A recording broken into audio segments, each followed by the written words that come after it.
tardes, bienvenidos a un programa más de Liberalia, este espacio desde el cual, desde una perspectiva liberal progresista, conversamos sobre diferentes temas de la realidad nacional, internacional, de la política, de la cultura, de todo el quehacer humano en realidad. Y el día de hoy tengo a un invitado muy especial, con el cual vamos a tocar un tema que realmente es crucial e importante y está dentro de las tareas pendientes de reforma estructural que nuestro país necesita. Es un tema que se ha ido postergando a lo largo del tiempo, es un tema que realmente nunca ha tenido un interés mediático muy grande. Se habla en general, se menciona, pero nunca se concretiza. Y es el tema del empleo público, de la reforma del empleo público en el Estado costarricense. Para hablar de este tema, tengo como invitado al licenciado don José Joaquín Arguedas Herrera.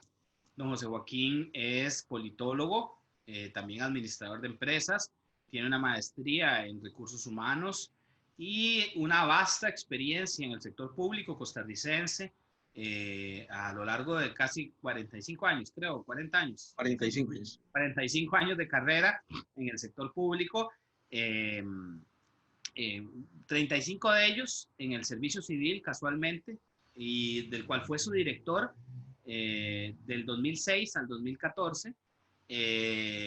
Y por lo tanto tenemos a una persona que conoce a profundidad el tema del empleo en el Estado costarricense, que trató de hacer muchísimos cambios y muchas cosas y que topó con muchísimas barreras también, porque no es un tema sencillo, no es un tema fácil, es un tema, el empleo público no es uno solo y ese va a ser uno de los temas que vamos a tocar. No es un solo régimen, aunque debería de serlo, y ese fue el espíritu del constituyente en 1949 al establecer el servicio civil. Pero bueno, para eso tenemos hoy a un experto, don José Joaquín, con el cual vamos a conversar, porque Costa Rica necesita empezar a formar criterios sobre esto. Y es un tema muy técnico, es un tema muy profundo, que, digamos, el general de la gente, me incluyo yo en ellos, conocemos poco, sabemos poco, y necesitamos empezar a tener más criterio para poder opinar sobre él, porque influye muchísimo en los grandes problemas que nos están aquejando. Bienvenido, don José Joaquín, ¿cómo le va? Muchas gracias, encantado de saludarlo y estamos a la orden para lo que tenga conveniente que vamos a conversar, que pueda ser de interés a su audiencia. Claro que sí, don José Joaquín. Tal vez empecemos por un tema muy importante que tiene que ver un poquito más con la historia, tal vez para que la gente se contextualice. Primero hablemos en general, tal vez, bueno, dividámoslo en dos. Hablemos primero de qué se conoce como un régimen de empleo público o de servicio civil, si es así como se conoce en todo el mundo, en todos los lugares, cómo se le llama, qué diferencias hay. Y luego podemos tocar el tema histórico. ¿Qué tipo de régimen de empleo público adoptó Costa Rica a partir de la constituyente del 49? Y cómo se ha desenvuelto a lo largo de este largo periodo en el que básicamente se ha tocado poco realmente. Sí, bueno, el sistema de servicio civil es de larga data. Encontramos documentos relacionados con eso desde hace 30 siglos, especialmente en China. Es interesante que en la corte china le hacían pruebas a los cortesanos cada 3 años. Es decir, no solo había que hacer pruebas para ingresar, sino que se habla de lo que modernamente llamamos idoneidad permanente. A los cortesanos chinos se les hacía pruebas cada 3 años en 5 artes. Si estaban bien, seguían, y si no, quedaban fuera. Bueno, por eso estamos hablando de la antigüedad china, donde se sigue respetando mucho los concursos y estas cuestiones. El servicio civil moderno empieza a partir de la Revolución Francesa, cuando en la Declaración Universal de los Derechos Humanos se habla de que, de alguna manera, todas las personas deben tener derecho de acceso en condiciones de igualdad a las funciones públicas de su país. así literalmente de la Declaración Universal de los Derechos, perdón, de la Declaración de los Derechos del Hombre y del Ciudadano de 1789, se copió literalmente ese artículo en la Constitución de 1825. Pero claro, después desapareció de esa Constitución y volvió a aparecer hasta la número 14, que es la de 1949, 14 si no me equivoco. O sea, perdón, nada más una cuestión de curiosidad histórica. O sea, en la de 1825, en el Estado Libre de Costa Rica, en la que con la que nos unimos a la Federación Centroamericana, ahí estaba. Ahí se copió literalmente el artículo que hablaba del servicio civil como tal. Ya los políticos siguientes consideraron que no era de su interés, etcétera, y ahí lo dejaron y volvió a aparecer en algunos momentos, etapas históricos, pero ya constitucionalmente hasta 1949. Por ejemplo, don Ricardo Jiménez, en su despedida en 1928, de su segundo periodo, si mal no recuerdo, habla de la necesidad, establece claramente de la necesidad de establecer un sistema de servicio civil.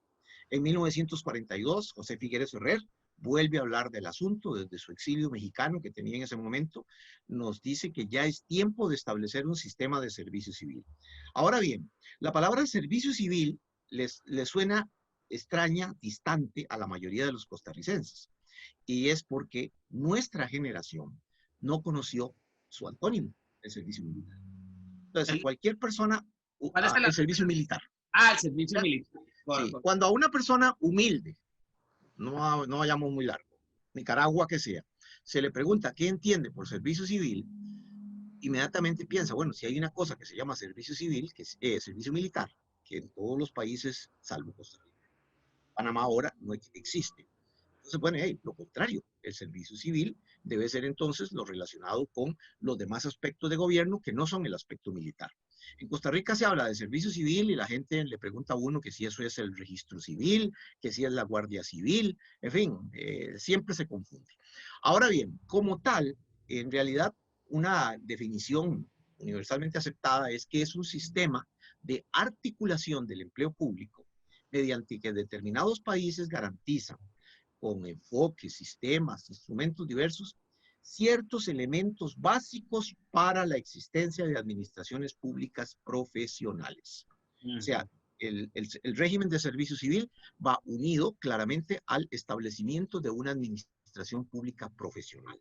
Que existan profesionales a cargo de las funciones no políticas ni militares de cualquier estado, entre ellos Costa Rica. ¿Verdad? Esa es fundamentalmente, ¿cómo se le conoce en otros países? Bueno, el término más de moda últimamente es hablar de función pública, pero es sinónimo a servicio civil. En realidad, unos países lo llaman servicio civil, otros países lo llaman función pública. Pero es exactamente la misma línea, exactamente.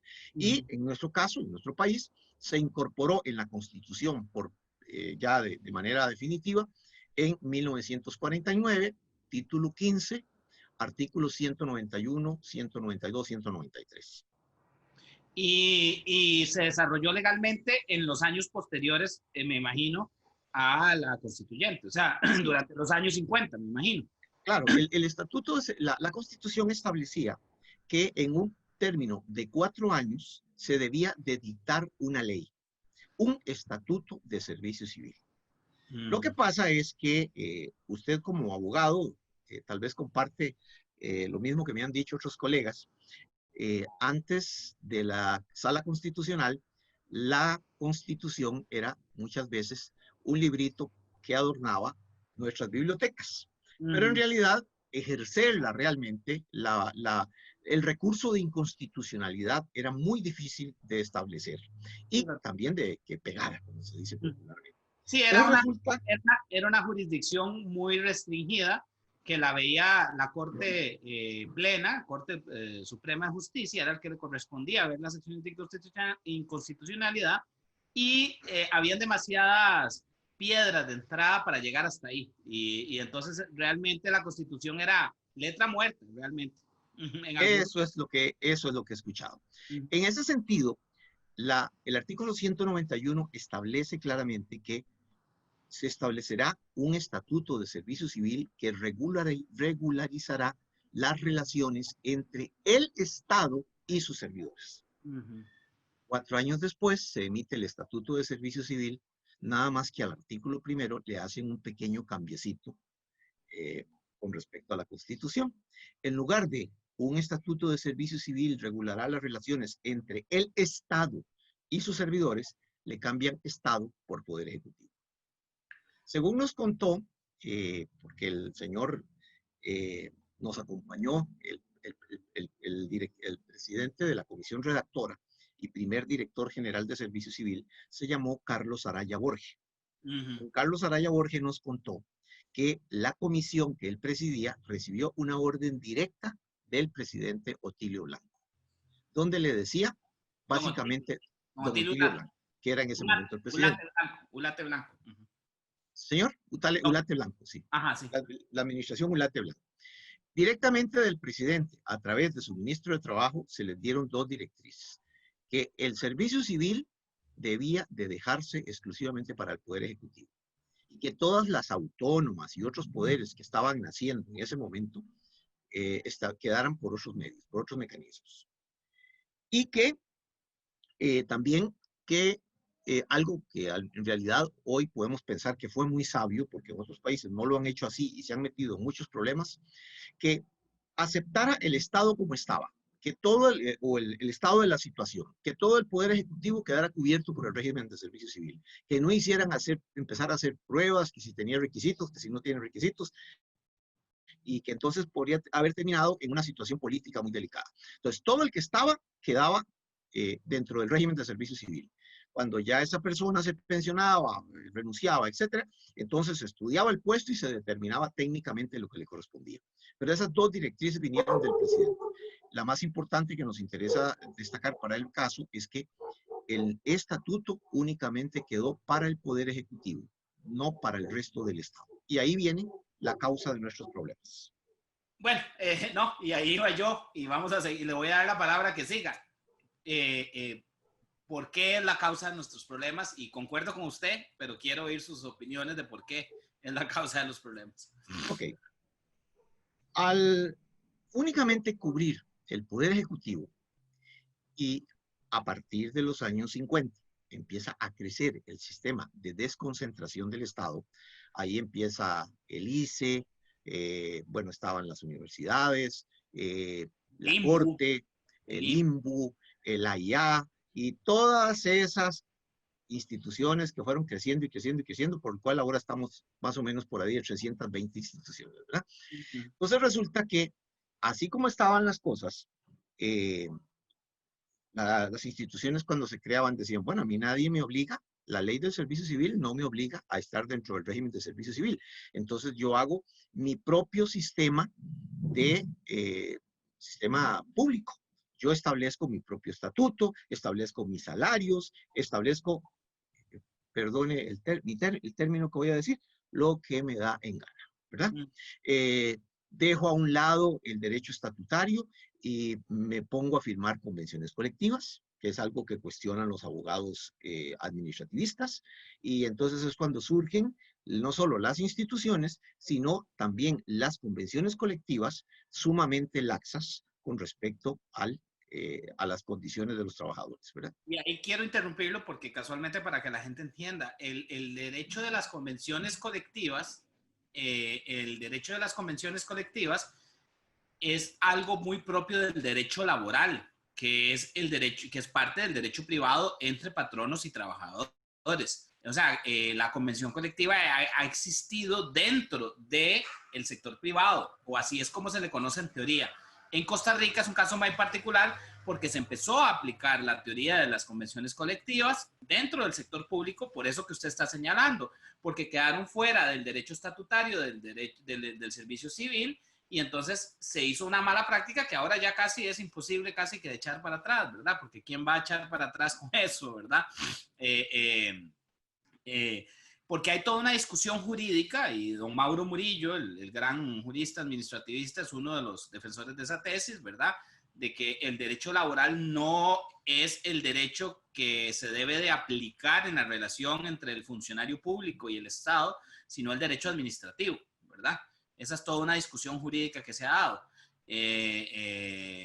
Hay otros que establecen que el derecho laboral solo se puede ver como supletoriamente, nada más. Pero ha habido toda una confusión, ¿verdad?, a la hora de aplicación. Pero no nos desviemos del tema, nada más quería dejar ahí mencionado esto. Entonces, don José Joaquín, estamos hablando que para aquel momento, cuando la constituyente, bueno, cuando se da la constitución, Costa Rica tenía un estado relativamente pequeño, con una única institución tal vez, o un par, pues, tres, puedo recordar en este momento, que eran un poquito alejadas al Poder Ejecutivo, que era el Banco Nacional de Seguros, el INS, que había sido creado en 1924, perdón, la Caja Costarricense del Seguro Social, de reciente creación para aquel momento, que estaba creada en 1941, y estaba el Poder Judicial como un poder del Estado con su propia regulación, ¿verdad? Más o menos. Y un Poder Ejecutivo con las secretarías que tenía, que después fueron a llamar ministerios, pero en ese momento, digamos, era lo más grande. Pero todos los años 50, 60 y 70 fueron años de creación de instituciones de una forma sistemática y grande. Y ahí entonces es donde se deja de aplicar, o sea, o nadie se interesa porque se aplique un servicio civil homogéneo para todos, ¿correcto? Correcto, correcto, sí. Y bueno, en algún momento determinado, eh, ya con la existencia de la Sala Constitucional, se lleva a consulta de la Sala Constitucional esto de la constitucionalidad o no del Estatuto de Servicio Civil. Curiosamente, la Corte manifiesta que eso del estatuto debería de interpretarse en plural. Nunca fue un voto unánime, ¿verdad? Pero que debía interpretarse en plural y que entonces podían haber muchos estatutos, ¿verdad? Las universidades, en primera instancia la Universidad de Costa Rica y luego las otras, defendieron su propio estatuto, la Corte su propio estatuto, la Contraloría General de la República, y así sucesivamente hasta convertirnos en una especie de torre de Babel dentro de lo que corresponde al sector público. Hubo un momento en que eso quiso volverse a traer al redil, ¿verdad? Que fue la administración de Luis Alberto Monge con la creación de la autoridad presupuestaria. Dada la enorme crisis de endeudamiento y demás que se dio en los gobiernos de Oduber y Carazo, viene entonces la respuesta de un gobierno que tiene que establecer profundas medidas de autoridad, establece la autoridad presupuestaria y mete a todas las instituciones dentro de la autoridad presupuestaria. Pero sucede lo mismo que está pasándonos ahora con la ley 9635. Empiezan las presiones de diferentes sectores y entonces el lobby parlamentario se fortalece y empiezan a luchar para salirse unas y otras y otras y otras instituciones, ¿verdad? Así se salió la Caja, se salió el ICE, se salió el INBU, en fin, y al final solo quedó el que ya estaba controlado, que era los puestos de los funcionarios cubiertos por el régimen de servicio civil, entiéndase, gobierno central, y un par de autónomas más. Las demás fueron saliéndose. Y cuando digo saliéndose, es que empezaron a diversificar sus esquemas salariales. A tal grado de que en unos estudios con los cuales podemos hablar más adelante, del 2006, se demuestra que los salarios del régimen de servicio civil se ubicaban por debajo del percentil 30 del mercado salarial público. Es decir, que en una medida de posición, todos los demás salarios estaban por encima de un percentil 30 con respecto al gobierno central. ¿Qué sucede entonces en estos años anteriores, en los años 90 y parte de la década pasada? Que muchísimas personas del gobierno central se van a las autónomas. Incluso se flexibilizan los mecanismos para que se vayan a las autónomas a ganar salarios que a veces duplicaban y triplicaban el salario que se daba en el gobierno central. El gobierno central pierde capacidad, pierde a su mejor gente y esta se va a las autónomas a ganar lo que quisieran, ¿verdad? Incluso esto se hace más dramático todavía cuando la Sala Constitucional echa abajo una disposición que existía en muchas instituciones de no contratar parientes.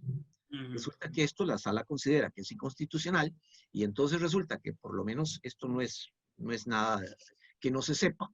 Familias enteras se pasaban al ICE, por ejemplo, ¿verdad? Porque tenían la facilidad de atraerlas.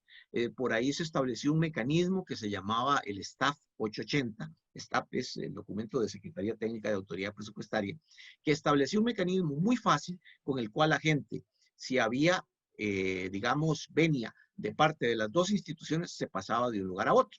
Eso parecía muy bien, pero resulta que nadie se pasaba al Poder Ejecutivo, sino que del Poder Ejecutivo todo el mundo se iba donde mejor le calentara el sol. Entonces, esto dio lugar a este desorden. Y más adelante podemos hablar de algo que mi colega y conocido suyo, creo también, Luis Lorenzo Rodríguez, llama la teoría de los 3 estadios, que es muy interesante. Ahora vamos a hablar de esa teoría de los 3 estadios, pero quiero mencionar, recalcar un tema, un asunto sobre esto que usted acaba de mencionar, porque a veces los que somos muy críticos con el sector estatal y con los abusos que en él se dan, a veces somos muy injustos porque generalizamos y en realidad cuando a veces hacemos la crítica a los abusos, donde más se dan los abusos son en las instituciones autónomas. El Poder Ejecutivo, en realidad, todo lo que está bajo el servicio civil son el pariente pobre del sector público, ¿correcto? Porque realmente no tienen salarios tan competitivos como los otros, no tienen convenciones colectivas como en los otros lugares, por lo general, y, y digamos, ellos sí tienen que pasar una serie de procesos. No es que en el otro lugar no los tengan, pero no son procesos estandarizados como uno ve, don José Joaquín, en países más avanzados. Digamos, ahorita con el tema de la pandemia, le puedo decir que, por ejemplo, en España atrasaron las oposiciones a puestos del Estado. Entonces, son grandes exámenes que se hacen, pruebas en donde las personas van por miles, los que quieren entrar al servicio civil, al servicio público, y entonces esas personas llevan una serie de pruebas y quedan contratadas como abogados del Estado y digamos, le pongo el ejemplo de abogados, ingenieros, arquitectos, lo que sea, todas las profesiones o perfiles que hayan, y el Estado los ocupa donde se ocupen, ¿correcto? Así es. Ahora, resulta que, mire, hagamos memoria. ¿Cuándo hemos visto públicamente concursos de autónomas? A veces se anuncia un concurso para contratar a un gerente, por ejemplo. Bueno, ahora que se está discutiendo el caso del gerente Banco del Nacional. Pero en realidad, es decir, dentro de los aspectos que de alguna manera un sistema de servicio civil debe respetar, son 3 principios. El principio de publicidad, o sea, que haya alguna manera de que se conozca que hay una vacante. El principio de igualdad, la igualdad de condiciones para que las personas que concursen tengan derecho a eso. Y el principio de mérito, capacidad o idoneidad. O sea, el principio del que me garanticen que yo soy el mejor calificado para el puesto. Resulta que en las autónomas se establece un sistema casi que desde el principio que solapadamente se brinca todos estos elementos. Vea usted que generalmente lo que se acostumbra en la caja es, por lo menos se acostumbraba, yo trabajé 4 años en la caja, que la persona primero entra interina. Desde el momento en que usted entra interina, no es como dice la gente, es el que tiene patas políticas, no, es el que conoce a alguien, simplemente, ¿verdad? Que le dice en un momento determinado, mira, por ahí ocupan a alguien, por ahí hay una incapacidad, por ahí hay una licencia, entonces, ¿querés venir a trabajar? Entonces vengo a trabajar. Y después, los concursos se realizan solamente con los interinos. Entonces, nunca se saca al exterior. O sea, nos brincamos el principio de publicidad, ¿verdad? Nos brincamos el principio de igualdad, porque si yo no tengo a alguien, yo no conozco a alguien, yo no estoy metido en el sistema, no me voy a dar cuenta que hay concurso. Y el principio de idoneidad, porque no necesariamente es cierto que por estar interino yo voy a ser el mejor al ser escogido. Entonces Y, resulta que eso es lo que se da en la mayoría de instituciones autónomas. El único que ha venido cumpliendo en alguna medida un poquito mejor esto era la Dirección General de Servicio Civil y el régimen de servicio civil. Y ojo con los docentes. Ahora eso es un caso aparte que lo podemos esto comentar. lo podemos hablar aparte, pero sí, don José Joaquín, yo recuerdo en la Municipalidad de Santana, donde yo estuve un tiempito, y recuerdo, por ejemplo, que la convención colectiva de la Municipalidad de Santana establecía que los concursos primero se hacían entre los empleados. Eran la primera, o sea, que si había una plaza, primero se hacía un concurso entre los empleados. Si no había nadie entre los empleados, se abría a lo externo. Y casi siempre, muchas veces los empleados lo que hacían era haciendo carrera ahí adentro. No necesariamente era el mejor, pero digamos, en una población de la Municipalidad de Santana, habían dos que aspiraban a un puesto, habían estudiado, y eso no me decía que era el abogado más capacitado para agarrar la dirección de departamento legal. Afuera podían haber abogados todavía 20 veces más capacitados o mejores, pero se ganaba el puesto el que estaba adentro. Es eso que usted me está diciendo de alguna manera. Le pongo el ejemplo de la Asamblea Legislativa. Hasta 1982, los empleados de la Asamblea Legislativa, no políticos, ¿verdad? Porque cada diputado tenía derecho a llevar sus 2 o 3 asesores, eran puestos comunes y corrientes escogidos en la dirección, en el Departamento de Selección del Servicio Civil. A partir de 1982 empiezan a salirse. Primero, desde la perspectiva salarial, obviamente para ganar más. Y después se salen de los concursos y establecen en su propio estatuto un sistema donde prácticamente los concursos se realizan entre personas nombradas políticamente. Con 2 años de estar nombrado a la par de un diputado, tengo derecho a tratar de acceder a que me nombren en un puesto en propiedad. Entonces resulta que solamente entro con un diputado y el diputado hará todo lo posible para que en esos 4 años yo quede nombrado.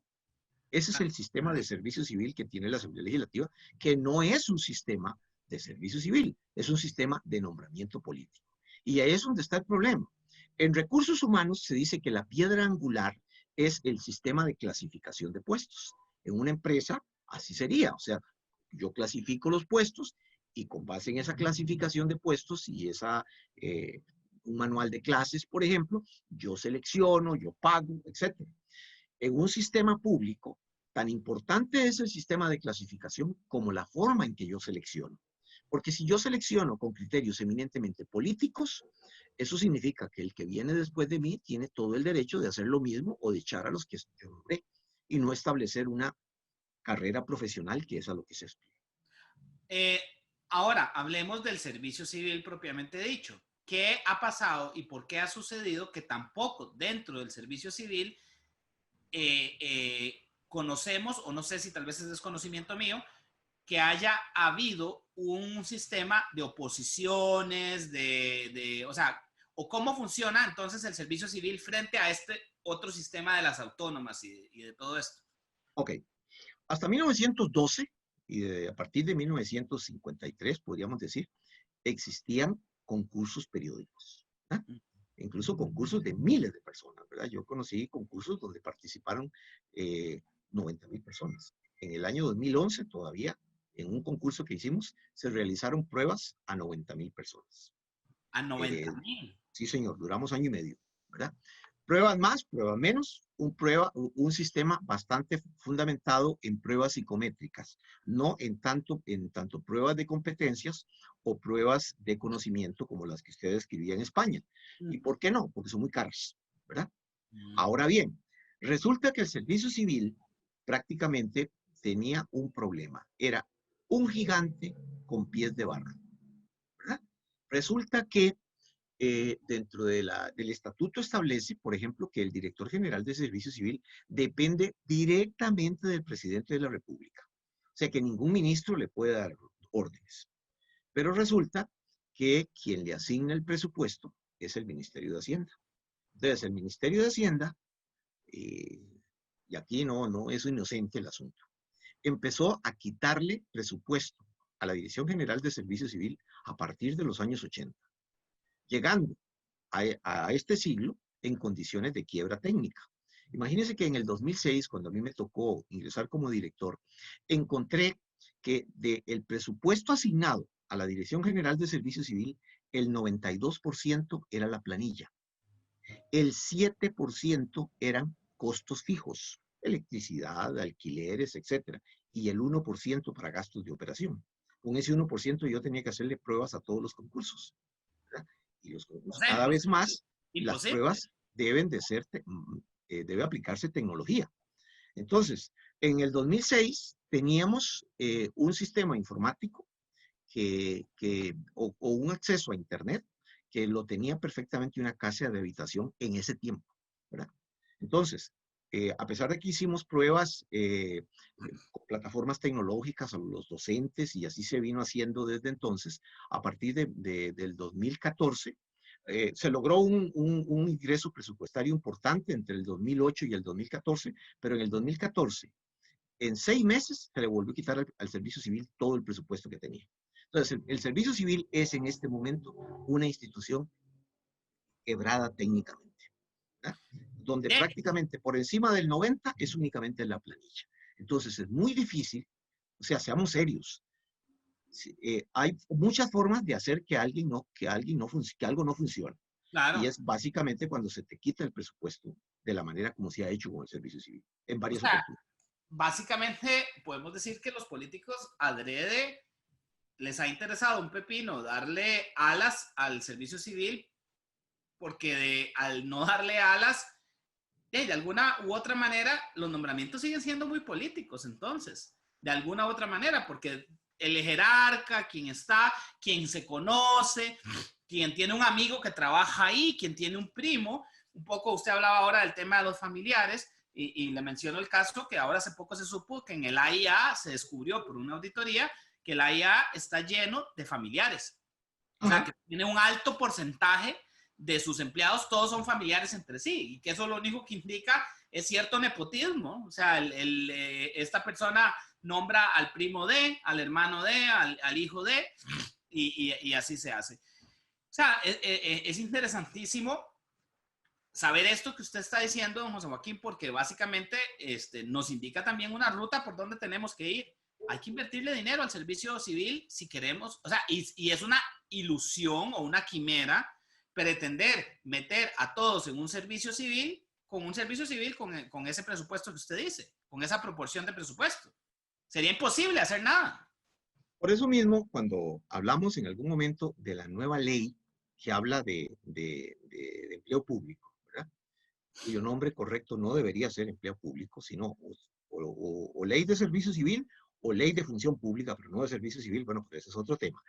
Aquí se le dan algunas atribuciones al servicio civil, especialmente en términos de selección. Y en ninguna parte, además, se saca de la presidencia y se lleva a Mideplan, que por lo general siempre ha sido un ministerio con bastantes pocos recursos.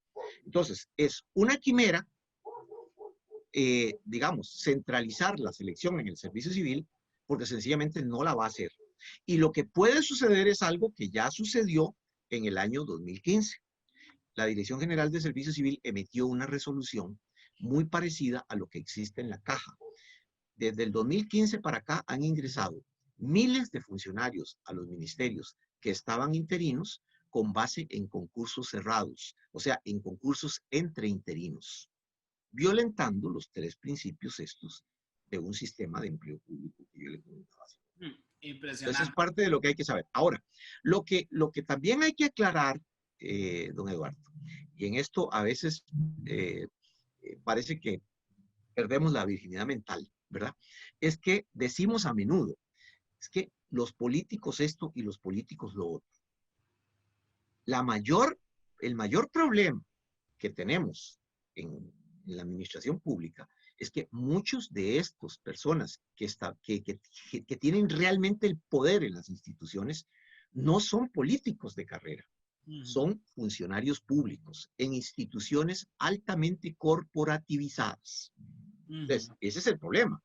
Como se lo he dicho en algún momento. Los famosos mandos medios que todo el mundo conoce, que todo el mundo dice, es que los que mandan son los mandos medios. Y en el caso, por ejemplo, del Ministerio de Educación, el ministro que llegue ahí, quien llegue, no manda nada. Ahí mandan los sindicatos y un grupo de gente aliados a ellos, que son los que manejan toda la estructura del sistema, incluso informático, del Ministerio de Educación.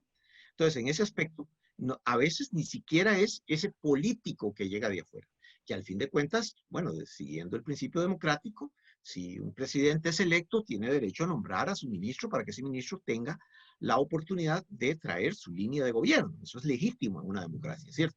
Pero muchas veces llega y se encuentra que esos mandos medios ya están profundamente corporativizados. Pero eso no es un invento de Costa Rica. Eso se ha venido dando en todos los países, volviendo a la teoría de los 3 estadios de que hablábamos hace un tiempo. Y bueno, sí, hablemos de esa teoría de los 3 estadios que usted me mencionaba anteriormente. Sí, bueno, los teóricos de la función pública han determinado que tenemos en un principio aquellos países donde no existe del todo un sistema de servicio civil.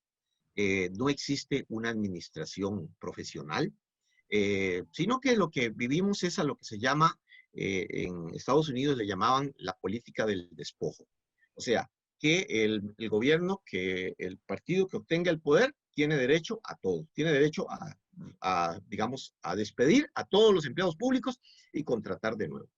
Esto dio lugar a situaciones dramáticas en Estados Unidos, por ejemplo, de que un partidario que no obtuvo un puesto, que no le dieron un hueso, como decimos en Costa Rica, resulta que posiblemente tenía un poquillo de mal carácter y decidió asesinar al presidente de ese momento, al presidente Garfield, en 1881, ¿verdad? Entonces, a partir de ahí, 2 años después, ya Estados Unidos tenía su primera ley de servicio civil. ¿Verdad? Para que no siguieran matando presidentes. Para que no siguieran matando presidentes. El presidente James Garfield fue el segundo presidente que fue asesinado. Primero Lincoln, después Garfield y después Kennedy, ¿verdad? Ese fue el caso de que se dice como de una manera hasta jocosa, no por el asesinato del señor, desde luego, sino porque una persona a la que no se le concedió lo que esperaba, porque todos los puestos eran del partido que ingresaba, terminó asesinando a un presidente, ¿verdad? Entonces, resulta que entonces una vez que empieza a cambiar la situación, hay una ley de servicio civil, empieza a organizarse de alguna forma una administración pública. Que se parte del supuesto que debe ser una administración pública neutral, que está al servicio del interés político, pero del interés político sano. O sea, para eso es una persona con un puesto, es un funcionario debidamente investido, que por lo tanto en algún momento determinado no va a hacer nada ilegal, porque se va a enfrentar incluso al político y le va a decir, no, mire, eso es ilegal, eso no lo podemos hacer, ¿verdad? Y ahora en Costa Rica no es ni siquiera usted lo firma, no, porque si yo era el responsable también tengo que ver con eso. Entonces pasamos de un estado de nada a un estado de una administración pública que empieza a organizarse. Primero y segundo estadio. Pero llega un tercer estadio de confusión donde esa administración pública, que al fin de cuentas no se va cada 4 años o cada 6 o lo que sea, o cada cambio de legislatura, como sucede en los países parlamentarios, por ejemplo, Italia. Entonces el funcionario de servicio civil queda ahí y de alguna manera con mucho poder, ¿verdad? Incluso cuando cae un gobierno en Inglaterra, hay un alto funcionario de servicio civil que es el que se hace cargo del ministerio mientras se da la transición. Y así sucesivamente, ¿verdad? Incluso en países como Taiwán, hasta se acostumbra a nombrar a un funcionario en una especie de tercer nivel de político de la jerarquía de un ministerio, para que en el momento de cualquier cambio democrático, ahí haya una persona que le dice al que viene, bueno, aquí más si es un político que trae una línea política, pero no conoce técnicamente la institución, le dice, mire, usted tiene que empezar por aquí, esto es lo que va a hacer, lo que tenemos que hacer. Pero esa misma poder que va asumiendo lo hace convertirse en alguna forma, ahí sí se lo admito, en una persona que tiene una, eh, una línea política hacia sí mismo. O sea, el corporativismo o la Pero, tecnocracia. exacto, hay un sentimiento corporativo a proteger y ahí es donde surge lo que yo llamo las instituciones que creen o los funcionarios de las instituciones que creen que la institución es un fin en sí mismo. O sea, Claro. y se les olvidan los fines para los cuales fueron creadas, se les olvidan que las instituciones pueden evolucionar a lo largo del tiempo, que pueden cambiar sus fines, pueden llegar a cambiar sus fines o hasta que puede suceder que los fines por los cuales fueron creadas dejan de existir, o sea, o de ser relevantes e importantes y tienen que cambiarse. Entonces, ese tercer estado es de mucho cuidado porque también empieza a haber una tendencia, que yo la he escuchado mucho dentro del funcionariado público, de decir, es que aquí el problema son los políticos y los ministerios los deberíamos manejar nosotros. Ah, sí, sí, sí, sí, Y claro. eso es incorrecto porque tiene que haber una guía política. Lo que Eso tiene no es que haber, democracia. si no, no es democracia, exactamente. O sea, se vuelve un fin en sí mismo. O sea, es como la serpiente tocándose la cola, ¿verdad? Con la boca. Entonces, en esos momentos se dan situaciones, en muchos casos, incluso revolucionarias, ¿verdad? En el sentido de que se llega a tal grado de poder que la autoridad política tiene que hacer algo, ¿verdad? Por ejemplo, eso sucedió en Nueva Zelanda entre los años 80 y principios de los 90. Eso se dio en el gobierno de Thatcher. Thatcher llegó a despedir a cerca de 500,000 de empleados públicos. ¿Por qué? Porque también en ese lapso se da lo que llamamos la ley de Parkinson. ¿Verdad? La ley de Parkinson es de un escritor académico inglés que encontró, por ejemplo, que en principio de siglo, cuando Inglaterra todavía era la reina de los mares, resulta que tenía aproximadamente 500 naves importantes de gran calado. En 1958 apenas tenía 114. Habían reducido los marinos, pero los empleados administrativos se habían cuadruplicado en esos 50 años. ¿Verdad? Es lo que sucede también con nuestras universidades.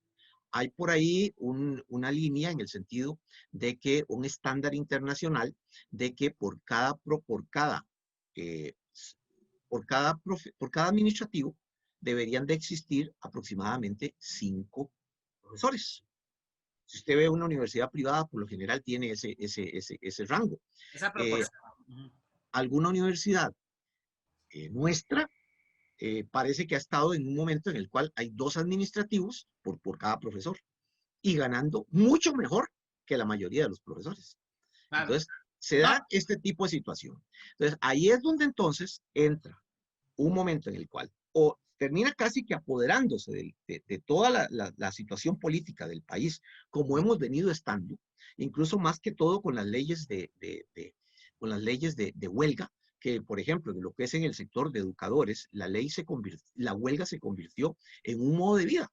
O sea, los sindicatos hacían un paro en todo fin de semana largo y a su vez las organizaciones financieras del sector educativo le vendía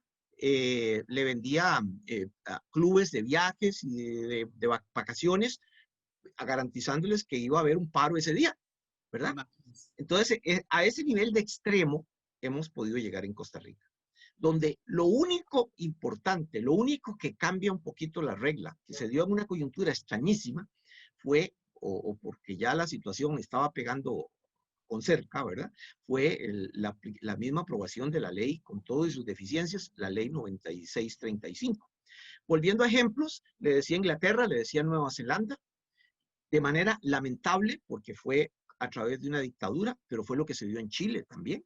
En Chile también había una burocracia espantosa en los años 60, principios de los 70. Al caer Allende, se creó un nuevo sistema donde se hizo algo que es una tendencia hoy en día. No todo funcionario público debe ser funcionario, no todo empleado público debe ser funcionario. El funcionario tiene que tener características muy importantes. Por ejemplo, considero un grave error una noticia que surge hoy en La Nación, donde están pasando 2,000 cocineras al sistema funcionarial del MEP. Esos son puestos que deberían de ser contratados, servicios que se podrían contratar enteros, ni siquiera contratar cocineras, sino contratar el servicio, etcétera. Y eso es algo que jamás los sindicatos están de acuerdo. Por ejemplo, en el caso de Chile, se da la situación y se da también un vicio, que es que cuando esta burocracia adquiere un grandísimo poder, entonces los políticos empiezan a lo que se llama popularmente gemelear cargos. Entonces resulta que como no puede trabajar con el director de tal unidad, entonces él mismo nombra una persona a la sombra, o bien alguien desde su despacho que hace la función de ese director y lo deja ninguneado. Pero entonces, ese caso es tan dramático que en Chile, en los años 70, por ejemplo, me contaban que había 4 jefes de correos, ¿verdad? Eso ha sucedido en nuestro país, en el Ministerio de Agricultura y Ganadería. Como los directores regionales eran puestos de carrera, entonces el diputado de la zona quería tener a un director regional de su más absoluta confianza. Entonces empezaron a proponerle a los directores regionales, mira, andate para una universidad con un proyecto y ahí estás tranquilo y me dejas el puestico y para yo hacer lo que quiera. Entonces resulta que empiezan a gemelearse puestos de este tipo. Esa es una de las situaciones que se da en este tercer estadio, donde se da un enorme conflicto entre la autoridad política y la autoridad administrativa. Entonces resulta que ¿qué hicieron? Por ejemplo, en Chile. En Chile lo que se hizo fue, bueno, sí, hay un grupo de personas que de alguna manera son puestos de la alta dirección, son puestos profesionales, estamos hablando de jueces, estamos hablando, etcétera, directores de hospitales, en fin. Pero el resto, o una gran cantidad, se da por contrario, ¿verdad? Donde se respetan algunos principios de mérito, de idoneidad, hay concursos, pero los puestos son contratados por un determinado número de tiempo. Ese es el caso de limpieza, ese es el caso de, por ejemplo,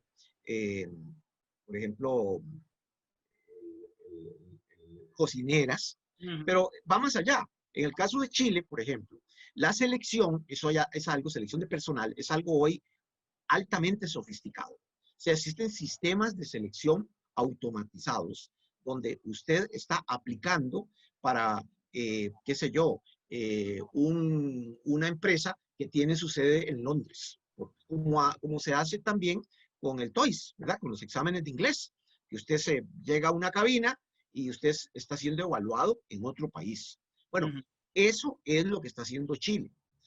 Chile certifica empresas que son especialistas en ese trabajo y hacen que los candidatos vayan a esas empresas y sean sometidos a un proceso en el cual, de alguna forma, van a participar en un concurso y con la más alta tecnología. Mientras que si lo hacemos en cada institución, eso se vuelve un proceso carísimo. Entonces, todas estas cosas hacen que hoy el funcionario no es toda persona que trabaja para el gobierno, sino aquellos que son estratégicamente necesarios y que tienen que hacer contraparte con el nivel político. Claro, entendido.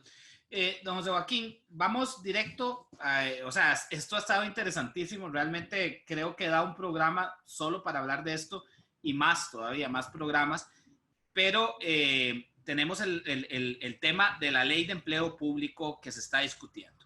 Creo que es positivo que se esté hablando de una ley de empleo público que unifique, eso, o sea, ya hay un avance, ¿verdad?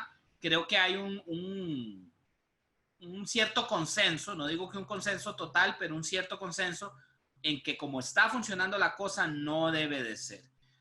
Pero me preocupa que al ser un tema tan técnico, tan complicado, el manoseo en la Asamblea Legislativa y hasta en el Poder Ejecutivo, por la debilidad del Poder Ejecutivo que tenemos y el gran poder que han adquirido casualmente ese funcionariado público a través de lo que ellos llaman actores sociales, que son, básicamente consideran que actores sociales son solo los sindicatos, me preocupa que podamos, tratando de hacer una gracia, nos salga un sapo, ¿verdad? ¿Qué opina usted? ¿Cuál es su opinión sobre esta ley del empleo público? Sé que decirle esto cuando es una ley tan compleja con tantas aristas es dificilísimo analizarla en tan poco tiempo, pero me gustaría que me dijera una opinión general de la ley. ¿Cómo cree usted que debería de ser y cuáles son las partes que más le preocupan en este momento de esa ley? Empecemos con la visión general. Bien, bueno, primero decir que la ley tiene que darse, ¿verdad? Definitivamente este país requiere una ley de empleo público que unifique el empleo público, la función pública del servicio civil como ámbito país.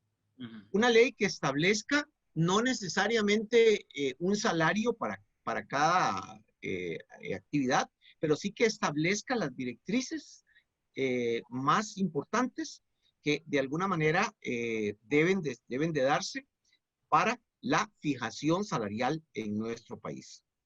Una ley también que de alguna manera deje claro que la situación de los salarios es, para, como dicen ustedes los abogados, es de ley, es solamente por ley, ¿verdad? Eso tiene que quedar claro, ya quedó, se deja por ahí establecido en parte en la ley 9635 del 2018, pero tiene que quedar muy claro. Una ley que, contrario a lo que algunos han criticado, debe tener familias de puestos. Usted no puede revolver un médico con un profesor universitario en otra área que no sea medicina, ¿verdad? Usted no puede revolver jueces, por decirlo, jueces con médicos. Está bien que tengan diferentes cuerpos, pero que estos cuerpos estén básicamente aquellos que son estrictamente necesarios. O sea, lo malo que tenemos hoy en día es muchas veces no que un catedrático universitario gane una determinada cantidad de dinero o que un médico gane una cantidad de dinero importante, sino, con todo respeto, que una secretaria que tiene secundaria, que un peón agrícola que tiene menos de primaria en muchos casos, nada más porque trabaja en una estación agrícola de la Universidad de Costa Rica, se pensiona a los 50 años ganando millón y resto de colones. O sea, estas cosas no deben de darse. Por eso es que estos puestos deberían de ser, no deberían de ser funcionariales. Entonces, ahora bien, lo más preocupante que yo encontré, porque me ha tocado leer 3 borradores, el último de mayo de este año, es que del de febrero al de mayo, le agregan 10 páginas más donde se copia literalmente la ley de carrera docente, que es algo de lo que no hablamos, pero que también es otro tema, que es una ley fatal, es una ley realmente una calamidad nacional que tiene postrada la educación en este país, y copiaron 10 páginas prácticamente literales de esa ley y se la metieron al nuevo borrador de empleo público. Eso tiene que haber sido una negociación ahí oscura, donde los sindicatos de alguna manera hicieron que esto quedara establecido ahí. Y entonces sería algo muy penoso, tanto nadar para morir en la orilla, que esta ley termine siendo algo que realmente se parezca mucho a lo que teníamos. Don José Joaquín, me interesa mucho este punto en específico. ¿Por qué considera usted que la ley de carrera docente es una calamidad? Ok. El Estatuto de Servicio Civil se conoce como Título Primero. Fue publicado en 1953. Fue una ley corta, pequeña, muy puntual, como deben ser las leyes. Aspectos generales y los detalles los vemos después. Los vemos vía reglamento, vía disposiciones, en fin. Eso sucedió con la ley de carrera docente. Con el título primero que se llama de la carrera administrativa. se pensó que era necesario hacer un título segundo, que era sobre los docentes por sus particularidades. Entonces, esta ley se aprobó en 1969-70, ahí en ese... Y fue una ley que era como llevar un mamotreto, un reglamento a rango de ley, con un montón de detalles y con un montón de autoprohibiciones que garantizaban de alguna manera que los concursos eran muy difíciles de realizar y dejaban, extrañamente, mucha opción a que los docentes permanecieran eternamente como interinos. ¿Verdad? Entonces, esta ley es la que está vigente hasta hoy. Bueno, hasta por lo menos, sí, podríamos decir que hasta hoy. Todavía. Una de las cosas más graves es que se le da la selección de personal a los sindicatos. Hay un artículo, el artículo 87 de la Ley de Carrera Docente, que dice que toda base de selección, o sea, lo que la persona debe hacer para presentarse, para seleccionar, debe ser aprobada por un jurado evaluador. Un jurado que es un jurado más bien, es el que determina las bases de selección, porque ellos tienen 5 votos. Es un voto del Servicio Civil, un voto del Ministerio de Educación, después están colegios y sindicatos. Entonces resulta que casi toda mejoría que se ha querido hacer al sistema de selección de puestos docentes en 40 años, 50 años, ellos se han opuesto una y otra y otra y otra vez.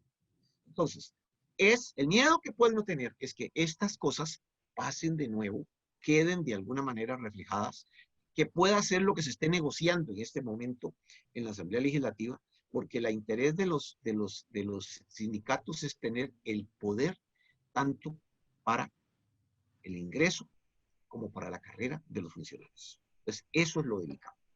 Qué interesante, don José Joaquín. Usted está haciendo una denuncia importantísima de la que nadie ha hablado. Yo creo que es la única persona que lo ha dicho y es una cuestión muy delicada porque eso es lo que nos tiene postrados como nos tiene, ¿verdad? Y sobre todo en el Ministerio de Educación.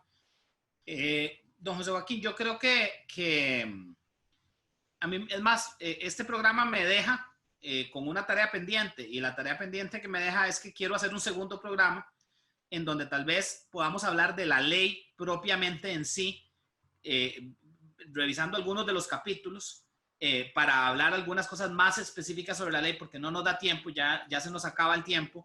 El programa estaba interesantísimo, todo lo que ha dicho yo creo que es interesantísimo y es algo muy importante para que se empiece la gente que ve este programa a familiarizar con lo que estamos hablando, pero creo que se merece el tema de la ley, un programa completo solo para hablar de ella. Yo le voy a pedir que me pase el último borrador a mí para podérmelo leer y poder venir preparado al programa donde hablemos sobre la ley para que hablemos ya más específicamente de algunas cosas, porque creo que es una ley muy técnica, pero que requiere de ver, puntualizar, porque no nos da tiempo ahorita. Si ustedes se apuntan, yo encantado. Y hacemos un segundo programa, una segunda parte de este programa, en donde hablemos solamente de la ley.